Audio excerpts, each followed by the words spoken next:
வணக்கம் நண்பர்களே. ஏஐ வந்ததால் பல வேலைகள் போயிடும்னு நம்மளில் பல பேர் பயந்துட்டுருக்கோம் இல்லையா? பல பேர் என்னங்க, நம்ம எல்லாருக்குமே நம்ம பண்ணுற வேலையை ஏஐ பண்ண ஆரம்பித்தா நம்ம என்ன பண்ணுறது அப்படிங்கிற ஒரு பயம். இல்லை, ஒரு சின்ன பயமாவது கண்டிப்பாக நம்ம எல்லாருக்குமே இருக்கும் இல்லையா? ஆனால் இன்னொரு டெக்னாலஜியே குவைட்டாக டெவலப் ஆகிட்டு இருக்குன்னு நம்மளில் எத்தனை பேருக்கு தெரியும்? ஆமாங்க, கம்ப்யூட்டருக்கு ஹியூமன் பிரெயின் செல்ஸ் கனெக்ட் பண்ணி லேர்னிங் செய்ய வைக்கிற டெக்னாலஜி, அதுதான் ஆர்கனாய்டு இன்டெலிஜென்ஸ், அதாவது ஓஐன்னு சொல்லுவாங்க. சிம்பிளாக சொன்னால் ஏஐ கம்ப்யூட்டர் பிரெயின் யூஸ் பண்ணுது, ஓஐ வந்து ரியல் ஹியூமன் பிரெயினோட செல்ஸ் யூஸ் பண்ணுது. இது ஃபுல்லாக டெவலப் ஆகிடுச்சுன்னா ஃப்யூச்சரில் ஜாப்ஸ் எப்படி இருக்கும் தெரியுமா? யூத்தோட ஜாப்ஸ் எப்படி மாறும், அதை தான் இந்த வீடியோவில் நம்ம டீட்டெயிலாக பார்க்க போகிறோம். Welcome to Kathaippoma channel. நீங்கள் நம்ம கதைப்போமா சேனலை சப்ஸ்கிரைப் பண்ணலைன்னா இப்போவே போய் சப்ஸ்கிரைப் பண்ணுங்கள். அப்போ தான் நான் போடுற வீடியோஸ் உங்களுக்கு நோட்டிஃபிகேஷனில் ஷோ ஆகும். ஓகே, ஆரம்பிக்கலாமா? ஏஐ என்ன பண்ணுது? இப்போது ஏஐ எல்லா ஃபீல்டுலேயும் யூஸ் ஆகுது. Example IT coding, video editing, graphic designing, customer support and data analysis, இப்படி பல வேலைகளுக்கு நம்ம ஏஐ யூஸ் பண்ணுறோம். நம்ம ஒரு லேப்டாப் ஓப்பன் பண்ணி ப்ராப் டைப் பண்ணால் ஏஐ ஆல்மோஸ்ட் பாதி வேலையை ஃபினிஷ் பண்ணிடுது. அதனால தான் ஃப்யூச்சரில் ஜாப் குறையும்னு நினைக்கிறோம். ஆனால் ரியாலிட்டி என்னென்னா, ஏஐ சில ஜாப்ஸ் ரீப்ளேஸ் பண்ணும், ஆனால் அதே நேரத்தில் நியூ ஜாப்ஸ் க்ரியேட் பண்ணும் அப்படின்னு எக்ஸ்பர்ட் சொல்கிறாங்க. அண்ட் ஓஒய் அப்படின்னா என்னென்னா, இப்போ வந்துட்டுருக்கிற நெக்ஸ்ட் லெவல் டெக்னாலஜி தான் ஆர்கனாய்டு இன்டெலிஜென்ஸ். அதாவது சயின்டிஸ்ட் என்ன பண்ணுறாங்கன்னா, ஹியூமன் ஸ்டெம் செல்ஸ் எடுத்து ஸ்மால் பிரெயின் மாதிரி மினி பிரெயின் ஆர்கனாய்டு க்ரியேட் பண்ணுறாங்க. அந்த பிரெயின் செல்ஸ் கம்ப்யூட்டருக்கு கனெக்ட் பண்ணி லேர்னிங் செய்ய வைக்கிறாங்க. அதாவது computer plus human brain cells equal to super learning system. இதுதான் ஓஒய்.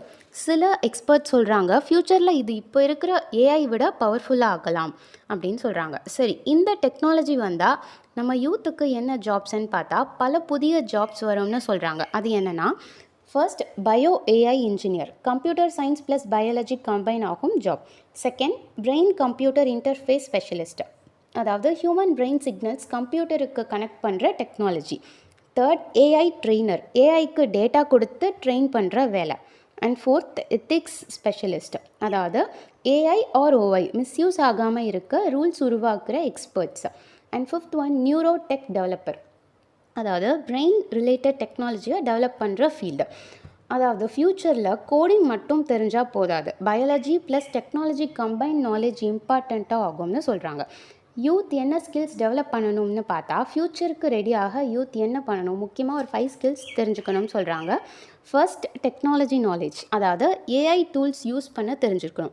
And second thing critical thinking, AI சொல்கிறதையே பிளைண்டாக ஃபாலோ பண்ணக்கூடாதுன்னு சொல்லியிருக்காங்க.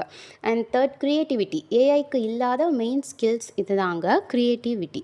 Fourth one communication skills. And fifth continuous learning, ஏன்னா டெக்னாலஜி வேகமாக சேஞ்ச் ஆகுது. ஸோ கண்டினியூஸ் லேர்னிங் தான் நம்மளோட வே ஆஃப் லைஃப்பை கொண்டு செல்லும் அப்படின்னு சொல்கிறாங்க. And one more important thing என்னன்னு பார்த்தா, ஏஐ வந்ததும் வேர்ல்டு எண்ட் ஆக போகிறதில்ல. இன்டர்நெட் வந்தப்பவும் பீப்புள் இதே மாதிரி பயந்தாங்க. ஆனால் என்ன ஆச்சு? YouTube creators, app developers, digital marketers, இப்படி புது ஜாப்ஸ் உருவாச்சு. அதே மாதிரி ஏஐ ஆர் ஓஐ வந்தாலும் புதிய ஆப்பர்ச்சுனிட்டிஸ் அதிகம் வரும்னு எக்ஸ்பர்ட்ஸ் சொல்கிறாங்க. அதனால் ஃப்யூச்சரில் ஒரு இன்ட்ரெஸ்டிங் கொஸ்டின் என்னென்னா, நாளைக்கு கம்ப்யூட்டர்கள் மட்டும் இல்லை, ஹியூமன் பிரெயின் செல்ஸ் கனெக்ட் ஆனால் ஓஒய் கம்ப்யூட்டர்ஸ் யூஸ் பண்ணும் வேர்ல்டு வந்தால் நம்ம ஜாப்ஸ் எப்படி இருக்கும்? ஏஐ ஃப்யூச்சரா அல்லது ஓஒய் ஃப்யூச்சரா? உங்கள் ஒப்பீனியன் என்ன? கமெண்ட்டில் சொல்லுங்கள். இது போல் முக்கியமான நிகழ்வுகளை பற்றி தொடர்ந்து தெரிஞ்சுக்க கதைப்போமா சேனலை சப்ஸ்கிரைப் பண்ணுங்கள். தேங்க்யூ.